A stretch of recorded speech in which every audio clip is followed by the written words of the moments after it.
Hello दोस्तों, welcome to Coachify cat. आज हम डेटा इंटरप्रिटेशन टॉपिक कवर करने जा रहे हैं। डेटा इंटरप्रिटेशन इंपॉर्टेंट टॉपिक है कैट 2024 के हिसाब से। इसमें डेटा के रिलेटेड बहुत क्वेश्चंस बनेंगे, कैसे डेटा को हम सॉल्व करेंगे, उसके रिगार्डिंग क्या मैथमेटिकल टूल्स हमें समझने हैं, ये सब चीज़ें आप इस टॉपिक में हम कवर करने जा रहे हैं। तो आइए देखते हैं। तो देखिए, जैसे कि यहाँ पे लिखा है, तो ये सेकंड सेक्शन है कैट का, डेटा इंटरप्रिटेशन लॉजिकल रीजनिंग, दोनों मिलके एक सेकंड सेक्शन बनाते हैं। 40 मिनट्स का टाइम दिया जाता है इसमें, और ये मोस्ट अनप्रिडिक्टेबल सेक्शन कहलाता है कैट का। और मोस्ट अनप्रिडिक्टेबल, और इस सेक्शन में टफ या टफेस्ट की बात होती है, ईजी और मीडियम की बात नहीं होती है दोस्तों। अब देखिए, लास्ट 2019 से 2023 का एनालिसिस किया गया है। आप चाहें तो एक बार अच्छे से इसको देख लें कि हर ईयर में आप देखेंगे 2019 में 8 सेट्स आए थे, 4 क्वेश्चंस, तो 32 क्वेश्चंस टोटल आए थे। 2020 में 3 सेट 4 क्वेश्चन के थे, 3 सेट 4 क्वेश्चन के थे, 2 सेट 6 क्वेश्चन के थे, तो टोटल 24 क्वेश्चन आए थे। 2021 में 4 सेट्स थे, बट 2 सेट्स 4 क्वेश्चन के थे और 2 सेट 6 क्वेश्चन के थे, एंड देन टोटल 20 क्वेश्चन ही थे। 2022 और 23 में पैटर्न सिमिलर है। तो ऐसे आप देखेंगे कि हमें इस पैटर्न का समझ में आएगा जुलाई अगस्त के आसपास कि क्या इस साल पैटर्न होने वाला है। तो हमें इस बड़े ध्यान से समझना है इस सेक्शन को। बड़ा अनप्रेडिक्टेबल सेक्शन है, बट हम अगर इसको अच्छे से समझेंगे, फाउंडेशन हमारा स्ट्रॉन्ग करेंगे, तो हम देखेंगे इस सेक्शन में हम महारत हासिल कर लेंगे। तो आइए समझते हैं। तो आप देखेंगे डेटा इंटरप्रिटेशन ना, जैसे data, it's a data heavy question, तो आपको बहुत सारे डेटा दिए जाएंगे, नंबर्स बहुत सारे होंगे इसमें ना, नंबर्स होंगे, उसको कैसे रिप्रेजेंट किया गया है आप इसमें आज समझेंगे, और उसके बेसिस पे क्या क्वेश्चंस बन सकते हैं वो हम समझेंगे। एक कैलकुलेशन ड्रिवन क्वेश्चन है, इसमें बहुत कैलकुलेशंस आएंगी। कैसे हम फास्ट कैलकुलेट कर लें, डेटा दे रखा है, क्वेश्चन पूछा है कि परसेंटेज के ऊपर बन गया है, एवरेज के ऊपर बन गया है, रेशियो के ऊपर बन गया है, तो हम कैसे फास्ट स्पीड से कैलकुलेशन कर सकते हैं, वो भी हम आज समझेंगे। तो आइए देखते हैं। तो क्या क्या कवर्ड है इसमें, पहले वो समझ लेते हैं। Tables, pie charts, bar graphs, line graphs, miscellaneous charts, multiple charts and word problems. तो ये सारे सेक्शंस डेटा इंटरप्रिटेशन के अंदर आते हैं। आगे चल के हम एक एक चार्ट इसमें देखेंगे। क्या प्री रिक्विजिट है, इस सेक्शन को अटेम्प्ट करने से पहले बच्चे को क्या क्या आना चाहिए, वो हम पहले इसमें कवर करेंगे। बच्चे को क्या क्या आना चाहिए, बेसिक ऑपरेशन। तो दोस्तों, बेसिक ऑपरेशन हमें समझ में आना चाहिए। बेसिक ऑपरेशन का मतलब कि प्लस कब करना है, माइनस कब करना है, ब्रैकेट कब खोलना है, ऑर्डर का जो पावर है वो कब सॉल्व करना है। जैसे बॉड, जिसको बोलते हैं, अगर समराइज करूँ तो इसको बोलते हैं बॉड मास। तो बॉड मास हमें अप्लाई करने आना चाहिए। परसेंटेजेस हमें आना चाहिए, रेशियोस एंड प्रपोर्शंस हमें आना चाहिए, एवरेजेस हमें आना चाहिए। तो हम एक एक करके सारे सेक्शंस को कवर करेंगे, एंड देन हम चार्ट्स बताएंगे इसमें कौन कौन से चार्ट्स आते हैं। बॉड मास, तो दोस्तों बॉड मास हर कोई स्कूल लेवल पे बॉड मास से फेमिलियर होगा। ये लगभग 4th स्टैंडर्ड 3rd स्टैंडर्ड में जब ऑपरेशन आना स्टार्ट हो जाते हैं, मल्टीपल ऑपरेशंस, तो बॉड मास वर्ड आता है। अभी मैं ब्रीफ में समझाऊंगा दोस्तों कि बॉड मास कहते किसको हैं। बॉड मास, BODMAS, तो इसका मतलब ब्रैकेट, ये मतलब ऑर्डर, इसको हम पावर भी बोल सकते हैं, पावर या रूट, ये डिवीजन, ये मल्टीप्लिकेशन,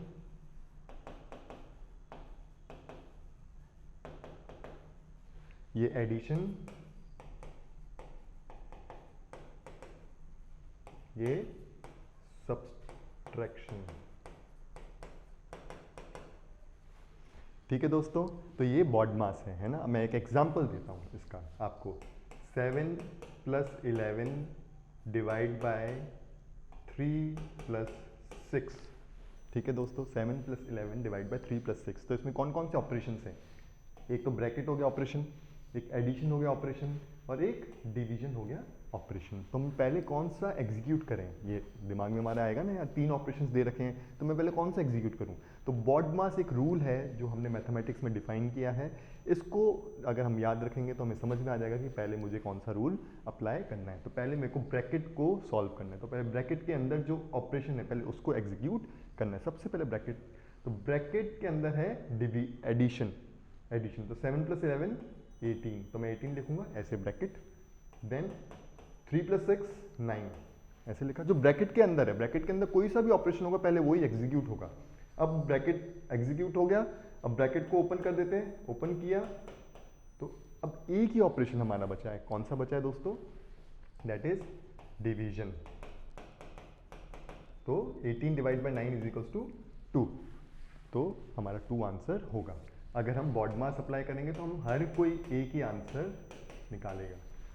ठीक है दोस्तों, तो ऐसे इसको हमें समझना है। तो आइए अब है परसेंटेजेस। तो परसेंटेजेस में आप देखेंगे परसेंटेज कैलकुलेशन, कैसे हमें कैलकुलेशन फास्ट करनी है, कैसे परसेंटेजेस बोलते किसको हैं, and percentage change, percentage increase decrease क्या है और परसेंटेज ग्रेटर लेसर क्या है। तो हम ये चीज़ समझेंगे आगे एग्जाम्पल से। तो आइए फ्रैक्शन टू परसेंटेज। तो सबसे पहले हमें फ्रैक्शन टू परसेंटेज समझना है, उसके बेसिस पे हम कुछ क्वेश्चंस हमने आगे बनाए हैं, फिर हम समझेंगे कि परसेंटेज कैसे कैलकुलेट करते हैं, परसेंटेजेस बोलते किसको हैं। तो fraction, percentage value and others. अब आप देखेंगे हाफ, हमें ये कुछ वैल्यूज हमें याद रख लेनी है जिससे कि हमारी कैलकुलेशंस फास्ट होंगी।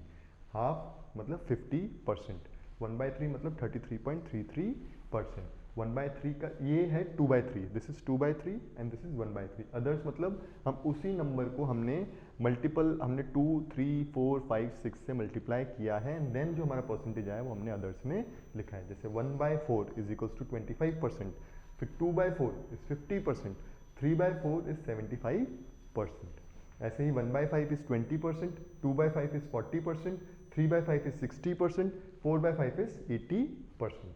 ऐसे ही 1/6 is 16.66%, 2/6 is 33.33, 3/6 is 50%, 4/6 and 5/6 is 83.33%। तो हम ऐसे हमें ये वैल्यूज हम याद रख लेंगे और ये भी वैल्यूज हमें फटाफट याद हो जाएंगी। 1/2 अगर हमें याद है 1/7 14.28 है तो 2/7 वुड बी डबल, है ना, 28.57। तो हमें ये वैल्यूज़ याद रख लेनी है। इसको आप 1/9 तक मैंने यहाँ बनाया है, आप अपनी कॉपी में इसको 1/10, फिर 1/11, 1/12 करके ऐसे चार्ट बनाइए ताकि आपको भी प्रैक्टिस हो जाएगी कि इसको बनाना कैसे है और कैसे याद करना है। एक बार आप पेन और कॉपी लेके खुद से लिख लेंगे तो आप देखेंगे थोड़ा याद होगा। 2-3 बार थोड़ा ऐसा प्रैक्टिस करेंगे तो ये आपके दिमाग में, आपकी मेमोरी में छप जाएगा और आपको कैलकुलेशन में मदद मिलेगी। एक बार हम आगे इसकी यूसेज भी देखेंगे। अब देखिए दोस्तों, ये कुछ सेट ऑफ क्वेश्चन है जो आपको एक बार सॉल्व करना है। मैं एक सॉल्व मैं करके दिखाता हूँ, बाकी आपको सॉल्व करना है। देखिए 39% ऑफ 1500, ठीक है। तो एक तरीका इसका क्या है दोस्तों, ऐसे होगा 39/100 इंटू 1500, राइट दोस्तों। एक तरीका ऐसा है सॉल्व करने का। दूसरा तरीका क्या है जो कि फास्ट तरीका है, वो क्या है, 40 - 1% ऑफ 1500। इसको ऐसे भी लिख सकते हैं, माइंड में मैं ऐसे सॉल्व करूंगा, ये तो मैं भी आपको दिखा रहा हूँ कि इसको ऐसे सॉल्व कर सकते हैं। कितना फास्ट सॉल्व होगा अभी आप देखेंगे। 40 - 1% ऑफ 1500, 39 को ऐसे रिप्रेजेंट कर सकता हूँ। इसका मतलब क्या है, मेरे को 40% ऑफ 1500 क्या होगा, 1500 का 10% क्या है, 150 इंटू 4 दैट इज 600। पहले मैंने 10% निकाल लिया माइंड में। 1500 का 10% कितना होता है, 1500 को डिवाइड बाई 10 कर लिया तो 150 आया, इंटू 4 किया तो 40% हुआ, दैट इज 600, माइनस 1% ऑफ 1500 कितना होता है, 10% हमने निकाला 150 होता है दोस्तों, तो 1% कितना हुआ, 15, तो ये आया 585। कितना जल्दी, ये तो मैं आपको बता रहा हूँ लिख के, ये सीधा माइंड में सॉल्व हो जाएगा। ऐसी एक और एग्जांपल, 66.6% ऑफ 42। मैंने आपको बताया था फ्रैक्शन वैल्यू अगर हम याद होगी तो देखेंगे सीधा फ्रैक्शन वैल्यू से हम इसको फ्रैक्शन में लिख सकते हैं। मैं भी यहाँ नहीं लिख रहा दोस्तों, ये आपको करना है खुद। यहाँ फ्रैक्शन आप लिखेंगे इंटू 42 तो देखेंगे डायरेक्ट फटाफट आंसर आएगा। ऐसे ही सेकंड और थर्ड आपको करना है, तो हमें प्रैक्टिस होगी और हमें समझ में आएगा कि कैसे हमें कैलकुलेशन फास्ट इसमें करनी है। तो दोस्तों ये है 500 इज व्हाट परसेंटेज ग्रेटर। हाँ तो दोस्तों 500 is what percentage greater than 220, है ना। अधिकतर को लोग परसेंटेजेस में किस में कंफ्यूजन होता है हमें, है ना, हमें कंफ्यूजन होता है बेस वैल्यू क्या है जिसपे हमें परसेंटेज कैलकुलेट करना है। हम अधिकतर बेस वैल्यू गलत निकाल लेते हैं, अदरवाइज परसेंटेज तो हमेशा इजी रहा है, क्या है, it is very easy. But हमें बेस वैल्यू कैसे निकालनी है ये अभी हम इस क्वेश्चन में समझेंगे, है ना। तो जैसे for example 500 is what percentage greater than 220, तो 500 माइनस 220 कितना हुआ दोस्तों, 280 हुआ, ठीक है। तो 500 माइनस 220 इज 200, तो मतलब 500 220 से 280 बड़ा है, राइट। अब परसेंटेज में निकालना है इसको, तो मैं क्या लिखूंगा, 280 डिवाइड बाय बेस क्या लूँगा दोस्तों, यहाँ बेस लूँगा मैं 220 इंटू 100 और जो इसका आंसर आएगा 127 पॉइंट ये इसका आंसर है परसेंटेज में। तो दोस्तों यहाँ बेस इंपॉर्टेंट 220 है, बेस वैल्यू 220। अगर मैंने बेस वैल्यू 500 ले लिया तो मेरा आंसर गलत आ जाएगा। बेस वैल्यू को हम दूसरे तरीके से ऐसे भी समझ सकते हैं कि रेफरेंस वैल्यू क्या है, रेफरेंस वैल्यू क्या है। ठीक है दोस्तों, रेफरेंस वैल्यू क्या है। तो सेकंड क्वेश्चन है वो आपका होमवर्क है, ये सेकंड क्वेश्चन आपका होमवर्क है, आप करिए इसको और देखिए क्या आपने बेस सही समझा है। आप इसको करिए और कमेंट सेक्शन में इसका आंसर कीजिए। मैं आपको बताऊंगा कि आपने सही किया है कि गलत किया है, ये आपको खुद से करना है। तो आइए next, analyse the graph carefully and answer the questions that follow. अब देखिए ऐसे ग्राफ आपको एग्जाम में मिलेंगे, ये तो फिर भी सिंपल हो सकता है, इससे भी आपको टफ और कॉम्प्लेक्स ग्राफ्स मिले जो एक झलक आगे भी देखेगी। तो इसको कैसे रीड करते हैं एक बार मैं आपको बताता हूँ। देखेंगे यहाँ पे वाई एक्सिस में प्रोडक्शन है, एक्स एक्सिस में ईयर्स है ना, और ये क्या है, डॉट से सब कनेक्टेड है तो इसको लाइन ग्राफ बोलते हैं। अब 1992 ईयर है, 1992 में 80 प्रोडक्शन है, 1993 में कितना हुआ, 110 हुआ, 1994 में कितना हुआ, 100 हुआ, 1995 में कितना हुआ, 130 हुआ। देख रहे हैं मैं कैसे रीड कर रहा हूँ। अब इसके बेसिस पे अपन देखते हैं आगे क्या क्वेश्चन हमसे पूछा गया है। Find approximate percentage decrease in food grain production from 1993 to 1994। ठीक है, 1993 से 1994 में अप्रॉक्सीमेट परसेंटेज डिक्रीज कितना हुआ है ये हमसे पूछा गया है। ठीक है, पहले तो 1993 में देखते हैं कितना है। 1993 में कितना है, 110, 1994 में कितना है, 100। ठीक है, ठीक है दोस्तों, तो 1993 में 110 का प्रोडक्शन हुआ था, 1994 में 100 का प्रोडक्शन हुआ, तो कितने का डिक्रीज हुआ दोस्तों, 10 का। ठीक है, अब क्या है, 10 का डिक्रीज हुआ पर किस पे डिक्रीज हुआ, बेस वैल्यू क्या है, ये इंपॉर्टेंट है। बेस वैल्यू दोस्तों 110 होगी, बेस वैल्यू 110 होगी इंटू 100। अब देखेंगे यहाँ पे क्या होगा, 1/11, 1/11 ही पूछा है ना, 1/11 पूछा है ना, इसको 0 0 काटेंगे, 1/11 इंटू 100, तो 1/11 क्या है, फ्रैक्शन वैल्यू मैंने आपको बताया था, 1/2, 1/3 ऐसे याद कर लो, 1/11 एक बार कॉपी में कर लो, 1/12। तो जिन जिन बच्चों ने वीडियो देख के पॉज करके कॉपी में किया होगा तो उसका आंसर डायरेक्ट ये मार्क करेंगे फटाफट, रादर देन 1/11 को कैलकुलेट करने से। तो ऐसे हमारी स्पीड बढ़ेगी दोस्तों, है ना दोस्तों। अब आगे बढ़ते हैं। रेशियोज है ना, कैलकुलेशन ऑफ रेशियोज। ठीक है, रेशियोज कहते किसको हैं, तो दोस्तों रेशियोज मतलब कोई भी 2, 3, 4, 5 एंटिटी के बीच में रिलेशन डिफाइन करना in terms of numbers. For example आगे एक क्वेश्चन देखेंगे, बहुत सिंपल सा क्वेश्चन देखेंगे। In the class there are 30 boys and 12 girls. Determine the ratio of number of boys to girls. तो number of boys to girls, number दे रखा है 30 boys है 12 girls है ना ये टोटल नंबर है, एब्सोल्यूट नंबर है। अब इसको कैसे रेशियो में डिफाइन करेंगे, है ना, रेशियो में कैसे डिफाइन करेंगे। रेशियो मतलब रिलेटिव होता है हमेशा, रेशियो मतलब हमेशा रिलेटिव। तो कैसे करूंगा मैं,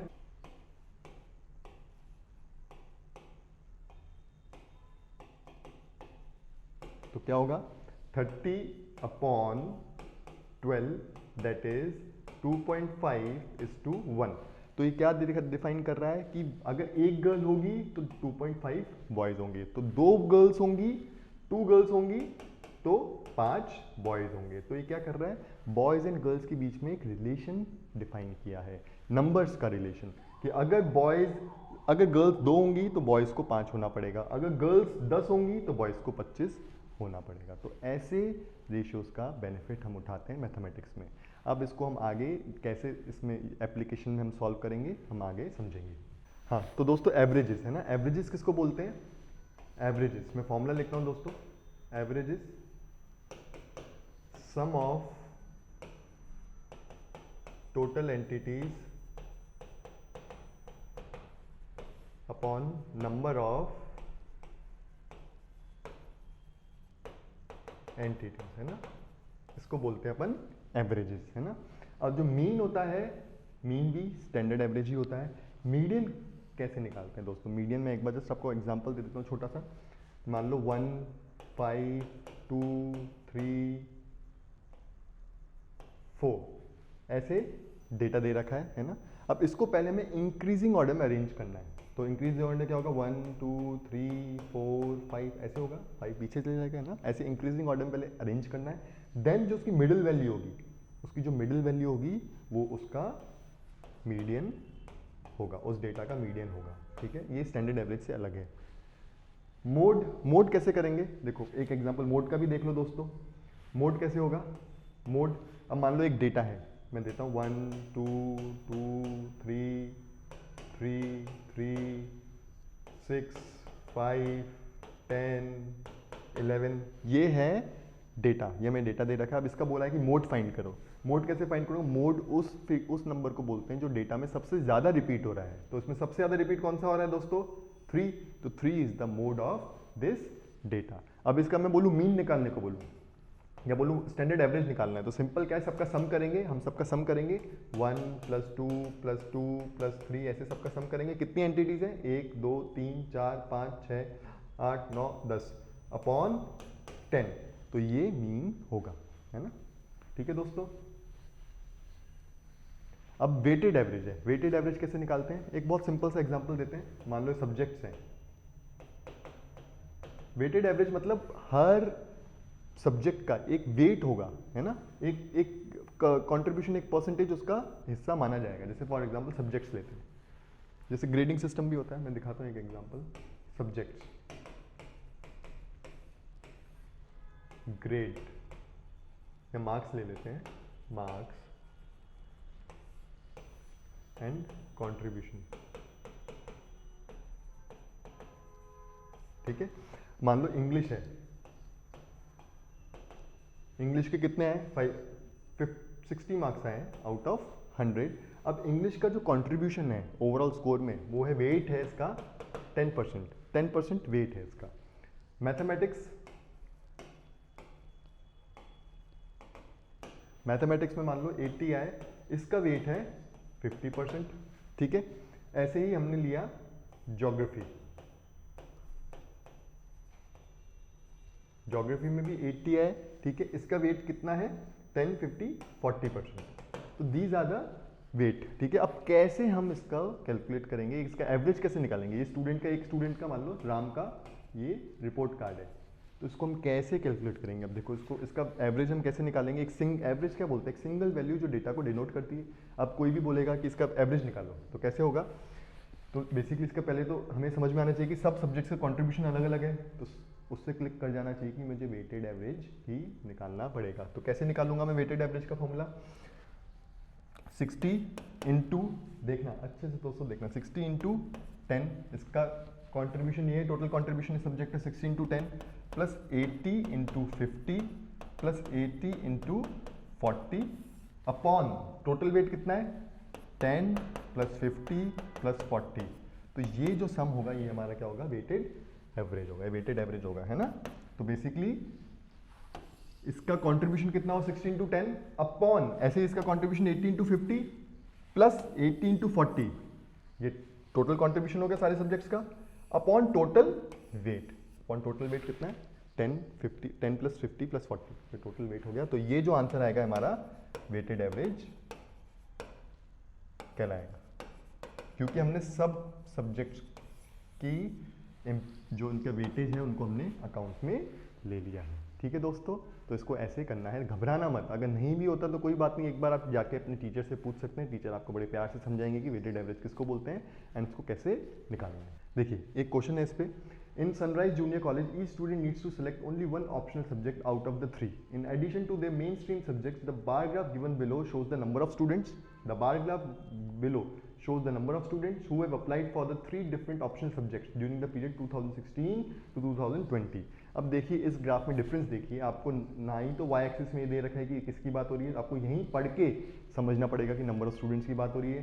देन यहाँ पे ईयर्स भी नहीं लिखे हुए, बस दे रखा है 2016, 17, 18, 19, 20, तो आपको यहाँ पे पढ़ के समझना पड़ेगा कि नंबर ऑफ ईयर्स की बात हो रही है। यहाँ पे लिखा हुआ है apply for this from during the period, period मतलब ईयर्स की बात है, टाइम की बात है।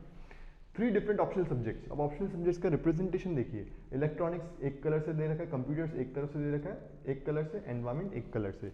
तो हमें समझ में आना चाहिए नंबर ऑफ, और ये जो नंबर दे रखे हैं ये क्या है, नंबर ऑफ स्टूडेंट्स की बात हो रखी है। ये number of students of electronics in 2016 is 40, ऐसे इसको रीड करना है। तो what is the absolute difference between the average total applications for electronics and the average total application for computer science during the period 2016 to 2020. Absolute difference क्या है electronics and computer science का, electronics and computer science का over the period 2016 to 2020, ये पूछा है। कैसे करेंगे, कैसे करेंगे दोस्तों, है ना। तो आप देखेंगे 2016 टू 2020 देखेंगे इलेक्ट्रॉनिक्स। मैं पहले इलेक्ट्रॉनिक्स का एवरेज निकाल लेता हूं।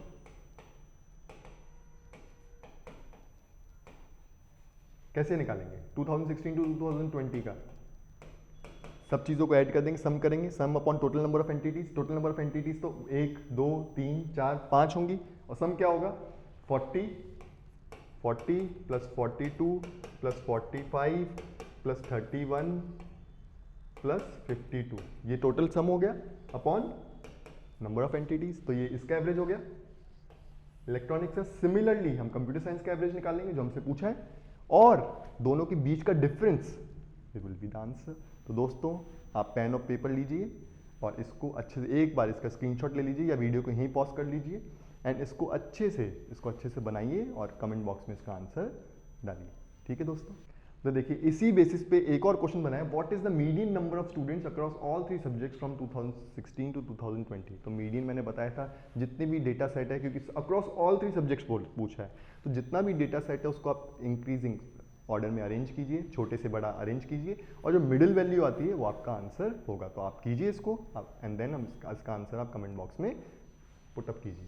तो दोस्तों अब हम फाइनली चार्ट्स पे आ गए हैं। प्री रिक्विजिट्स हमने समझे हैं, क्या क्या प्री रिक्विजिट्स इंपॉर्टेंट है इस टॉपिक को कवर करने के लिए। अब कैसे चार्ट्स आएंगे वो हम एक एक करके सारे चार्ट्स रीड करेंगे, जैसा कि मैंने आपको बता दिया था पहली स्टार्टिंग में क्या क्या चार्ट्स आने वाले हैं। तो लेट्स देखते हैं क्या क्या आएंगे। तो पहला टेबल, तो टेबल्स इसको बोलते हैं दोस्तों, है ना। टेबुलर फॉर्म वैसे हम सबको पता होगा टेबल्स किसको बोलते हैं, बट मैं एक बार रीड कर देता हूँ कैसे डेटा को रिप्रेजेंट किया गया है।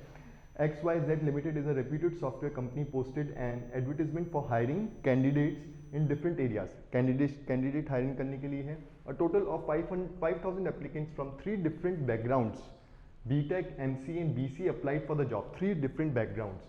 The table given below for the applicants from each background, the table given below for the applicants from each background, and the number of applicants who are experienced and the number of applicants having different types of certifications are given as a percentage of the total number of applicants from that background. तो किस की बात हो रही है, हमने पढ़ के कॉन्टेक्स्ट समझा, फिर देखा background BTech MCA BCA, then इस बीटेक में से कितने लोग एक्सपीरियंस है, कितने लोगों के पास डेटाबेस डिजाइन सर्टिफिकेशन होल्डर्स है। यहाँ परसेंटेज उसका नहीं दे रखा, ब्लैंक दे रखा है, तो हो सकता है इस पर क्वेश्चन बनेगा कि आपसे एग्जामिनर पूछेगा भैया इसका परसेंटेज बताओ।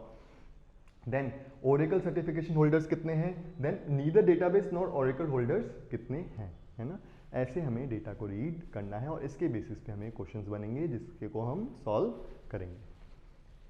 तो ये नेक्स्ट चार्ट पाई चार्ट, तो हर कोई हम पिज़्ज़ा लवर्स होंगे, है ना, कई लोग पिज़्ज़ा लवर्स होंगे, तो बेसिकली पिज़्ज़ा जैसे दिखता है ना। एक पिज़्ज़ा क्या है, वो एक पाई होता है, a section of pie, a slice of pizza is a section of pi.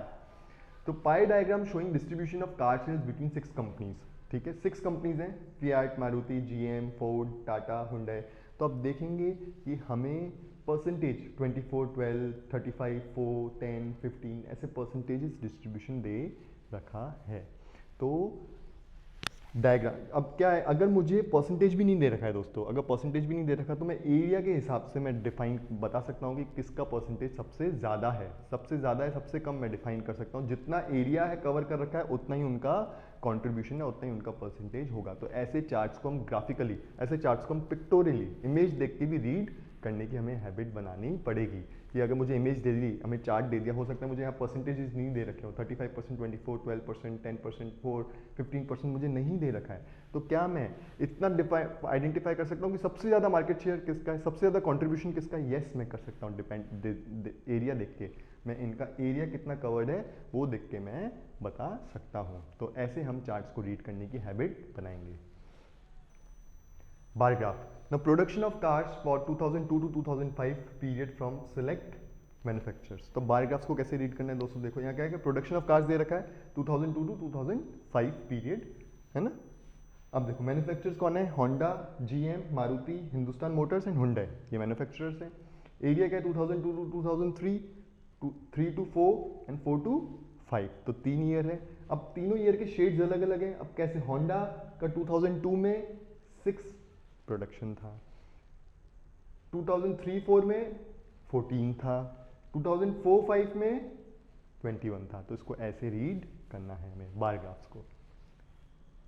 Line graphs का तो हमने एक पहले क्वेश्चन भी देखा है ना, तो हमें फेमिलियरिटी, आप देखेंगे, आपने अब दूसरी बार देखने, तो आपको दूसरी बार देखने में, और ये तो देख रखा है पहले से, तो जितना हम फेमिलियर होंगे, जितना हम न्यूज़पेपर पढ़ेंगे, ऐसे आर्टिकल्स पढ़ेंगे जिसमें बार ग्राफ्स आ रहे हैं, तो आप देखेंगे हमें बहुत इजी, या ग्राफ्स आ रहे हैं, किसी भी टाइप के ग्राफ्स आ रहे हैं, तो देखेंगे बहुत इजी हो जाएगा हमें एग्जाम में इसको अप्रोच करना, या हम प्रैक्टिस, जो भी हम प्रैक्टिस क्वेश्चन कर रहे हैं, तो बहुत ईजी हो जाएगा, फेमिलियर हो जाएंगे हम।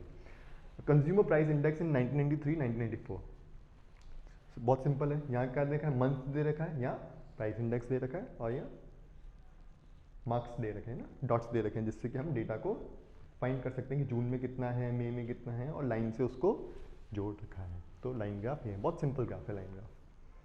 अब मिसलिनियस चार्ट्स की बात करते हैं। मिसलिनियस चार्ट्स देखने में थोड़े, रडार चार्ट आपको हो सकता है स्कैटर चार्ट और रडार चार्ट थोड़ा सा टफ लग सकता है, कॉम्प्लेक्स लग सकता है, बट होते बहुत सिंपल है दोस्तों।